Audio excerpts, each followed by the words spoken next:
6:33 now. You know, one of the more frightening aspects of COVID-19 is the possibility that a patient might end up on a ventilator, unable to communicate with family and friends. And that's led to a growing number of people opting for a living will. Yeah, and joining us this morning with some tips on how to take control of those very important decisions in your care should you end up facing a life and death scenario. We've got Lindsey Markus. She's an attorney with Schuhawk and Texan. Good morning to you so much. Thank you so much for joining us in this early hour.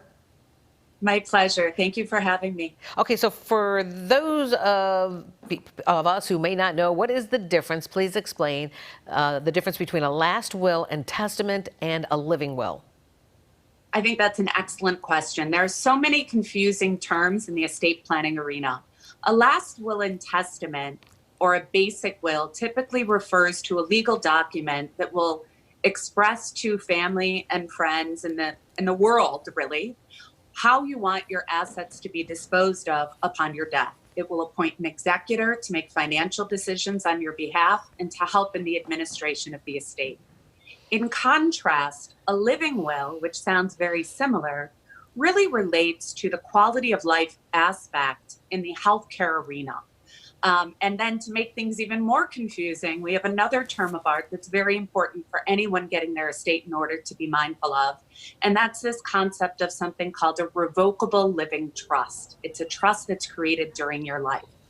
But the living will, interestingly enough, is not as prevalent as it used to be. And I think the reason behind that really relates to the fact that the Illinois law, the legislature, has provided us with a statutory form which we call the power of attorney for healthcare. And now embedded in that document where I can designate someone to make my healthcare decisions is that information to guide my agent, who I appoint to act on my behalf, through those difficult decisions. And I can indicate for them in advance what my preference is for life-sustaining treatment or quality of life. Yeah, that's a lot of responsibility to ask someone. I want to talk quickly about the living will, in particular, the types of things, the decisions that are made easier through it for an individual. I know for me personally, I had a front row seat to the horror show, which was my mother's brain cancer. She didn't have a living will. She regretted it. What sort of decisions can you make through one? Through a living will, or even through that power of attorney for healthcare form, which I really think is very critical for anyone over the age of 18 to have in place. You designate an agent who can make healthcare decisions at a time when you're unable to do so. You can further on that form designate at what point in time I want my agent to act. So should they be able to act for me right away? But if I can speak for myself, I can do so. Or would I prefer that it's what we call a springing power, where my agent can only spring into power and act if a physician determines that I lack capacity? The living will aspect really relates to quality of life. And on the latest version of the Illinois Power of Attorney for Healthcare form, there are two options. The prior iterations had three options. So the two options, as you can imagine, are really the two extremes. One says that quality of life is important to me.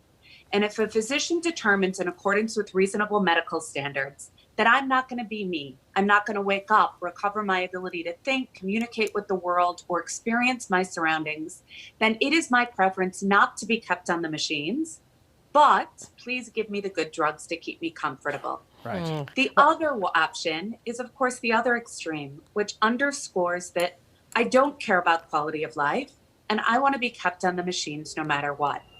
So that's embedded within that power of attorney for healthcare form. And then to the extent that an individual wishes to provide additional insight or guidance, there are places throughout the document where an individual can elect to do so. So right now, a lot of people aren't working, and and then they end up with these healthcare issues. And just very quickly, how much does something like this cost? And if you can't afford it, is there a form you can download online and write something out, or is it just enough to grab a pad of paper and write what you want to do? So I'd encourage anyone to just Google Illinois Power of Attorney for Healthcare. And sometimes it's called the Power of Attorney for Healthcare statutory short form. Okay. The latest iteration was released in about 2018, and there have been some minor tweaks since then. anytime that a state like Illinois or the legislature provides us with a statutory form or guidance, I recommend that we use that, because I want the doctors and medical practitioners at the local hospital to be familiar with that document. Good information. So that is very easy to download on your own and take care of yourself. We got to leave it there. We got to leave it there, Lindsey. Thank you so much. Important information. Really. Lindsey Page, Markus, appreciate your time this morning. Thank you both.